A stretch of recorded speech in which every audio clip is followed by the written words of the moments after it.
mercado da bola do Verdão. Voltamos com o De Primeira na sua TV. Cola com a gente aqui. O assunto agora é o mercado da bola do Palmeiras. E, o Palmeiras deu mais um passo na contratação do Vitor Roque. Não sei se ele vem, mas pelo menos está se aproximando. Isso porque o empresário do jogador viajou para a Espanha para tentar resolver essa situação. Está conversando com o Barcelona, o Betis precisa liberar o atleta, já que hoje ele atua pelo Betis, está emprestado pelo Barcelona. Mas parece, PVC, e aí você que vai me dizer se entre Palmeiras e Barcelona já está tudo certo. 25 milhões de euros. Acertou o valor, então. 25 milhões de euros, está acertado o valor. A Alícia provocou a gente hoje na pauta, trazendo a informação que estava circulando de que tinha esquentado a negociação.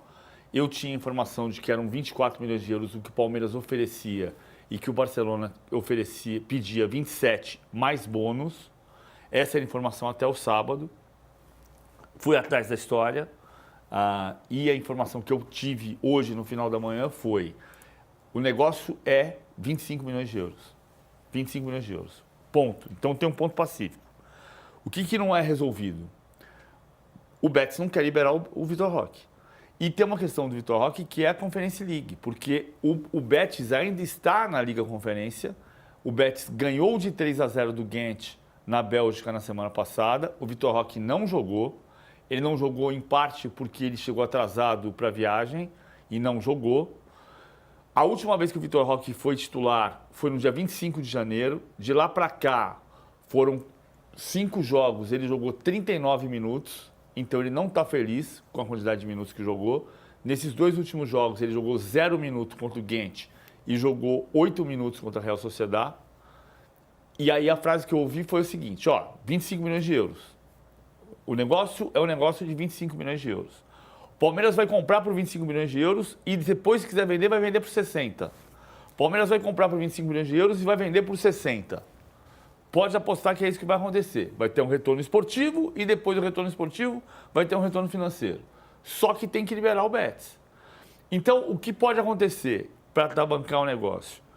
Se o Vitor Roque jogar contra o Ghent e jogar contra o Getafe no domingo, o cenário é, o Vitor Roque vai se sentir valorizado, vai entender: o cara precisa de mim, eu vou ficar aqui, tenho contato com os caras. Se o Vitor Roque não jogar, ou jogar 10 minutos contra o Ghent, 5 minutos contra o Getafe, o cara vai dizer: bicho, então me libera, né? Você não quer contar comigo, então me libera. Isso garante a liberação? Não, não garante. Mas qual é o grande ponto? Entre Palmeiras e Barcelona, há o consenso do valor. Só que a operação é tríplice, então tem que convencer o Betis a liberar. E isso vai passar muito pelos 2 próximos jogos. O Palmeiras quer o Vitor Roque para estrear na Libertadores na primeira semana de abril. O Palmeiras confia, mas o Palmeiras sabe que não... Frase que eu ouvi no Palmeiras hoje de manhã. Não depende do Palmeiras. Ou seja, depende do Barcelona, do agente do jogador e do Betis, para conseguir a liberação. Aí, fechou 25. A própria presidente Leila Pereira, ela deu entrevista dizendo: se depender de mim, tá tudo certo para ele vir, mas depende de terceiros, depende do empresário, do atleta, do clube. Então, se não depende totalmente de mim, eu não tenho como garantir, mas por mim, ele viria. A gente tem números do Vitor Roque aí na tela para vocês. Vitor Roque, 19 anos, jogador muito jovem. Na atual temporada pelo Betis, 31 jogos, 7 gols. E pelo Barcelona, 16 jogos e 2 gols. O último jogo dele foi no último ano dele no Atlético. 45 jogos, 21 gols e 7 assistências. Estão aí alguns números do Vitor Roque. O Alicia, a gente já debateu aqui bastante, né, sobre a importância do Vitor Roque, o quanto ele poderia contribuir para esse ataque do Palmeiras, já que vem sendo de fato aí o setor ofensivo uma lacuna nesse time. É um time que vem com muitas dificuldades de ser eficiente, efetivo ali na frente, colocar a bola para dentro da casinha, né? Essa é a verdade. Então, imagino que ele iria contribuir bastante. Mas dentro do que o Palmeiras tem hoje, que vem jogando aí com o Flaco ganhando mais uns minutos, voltando a ter um pouco mais de moral com o técnico Abel Ferreira. Será que o Abel, que vem numa situação difícil aí com o Palmeiras nesse início de ano, Palmeiras correndo o risco de não se classificar no Campeonato Paulista para o mata-mata, daria para ele explorar um pouco mais com o que ele tem?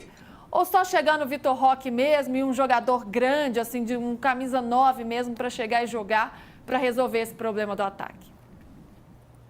Luiz, eu até escrevi sobre isso ontem na coluna, né, questionando o que falta ao Palmeiras. Eu acho, primeiro ponto em relação à sua pergunta, o Palmeiras tem jogadores para jogar mais futebol do que está jogando este ano.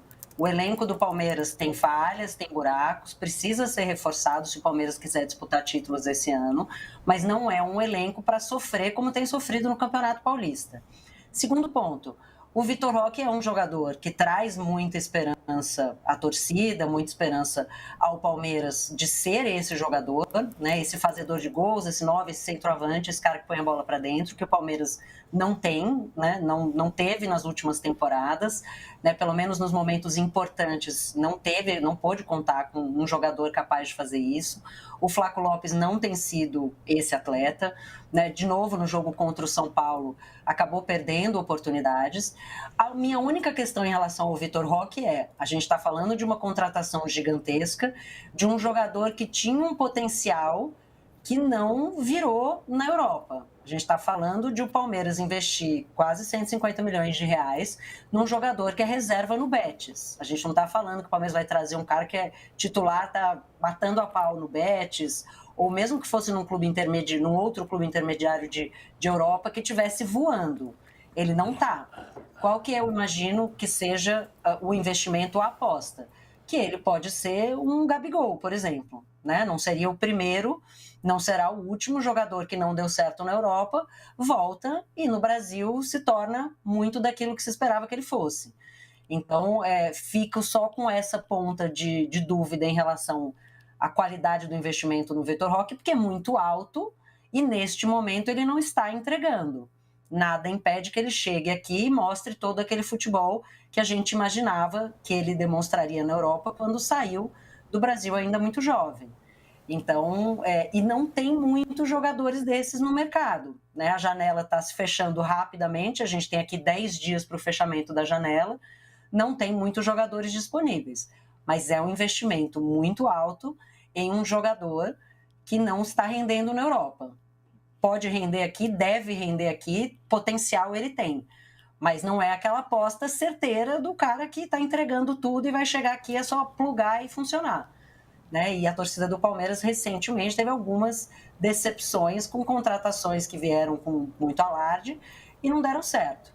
Né? Mas nesse momento está agarrada na esperança de o Vitor Roque ser esse grande nome antes do fechamento da janela para poder jogar a Libertadores desde o início, né, o Brasileiro praticamente desde as primeiras rodadas e já chegar no Mundial com ele incorporado ao elenco. Eu daria o Vitor Roque assim, de olho fechado. Agora, com a ponderação que a Alicia está fazendo, que faz sentido. Por quê? Porque eu acho que ele teve problemas, chegou muito cedo e foi disputar a posição com o Lewandowski, depois ele foi para o Betis e há uma série de argumentos para ele não ter feito uma grande temporada no Betis, como o Antony estava machucado, o Celso machucou, o time ficou dependendo questões muito dele. pessoais também? Enfim, o caso clássico que eu falo, assim, cada história é uma história, não vou dizer, vai ser uma... Eu contrataria o Vitor Roque. Acho que tem algum risco? Tem. Eu lamento que o futebol brasileiro seja assim, ou seja, eu vendo o Endrick para contratar o Vitor Roque, que tem a mesma idade, ou seja, eu vendo o Endrick porque o jogador que está nessa projeção não quer jogar no Brasil, porque acha que ele tem que jogar lá, e depois ele só volta para cá porque ele não deu certo lá. Então tem uma contradição absoluta que só vai se resolver quando o Brasil conseguir fazer parte desse mundo globalizado, como no futebol brasileiro. A gente só entra no futebol globalizado para comprar quem eles não querem e para vender quem eles querem.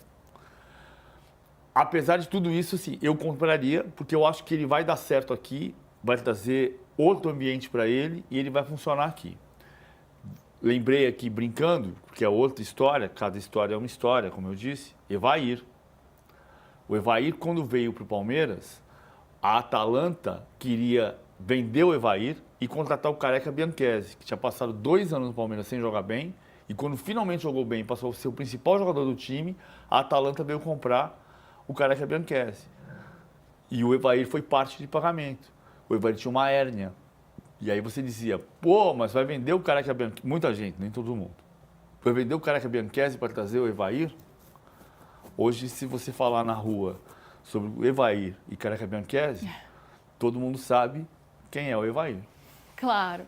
Agora, PVC, nem todo mundo sabe quem é o novo técnico do Botafogo. Ainda não foi anunciado, mas está pintando na área. Vasco Matos, português de Botafogo da Tuba. Vasco. Português de 44 anos, treinador do Santa Clara de Portugal, está pintando na área. Olha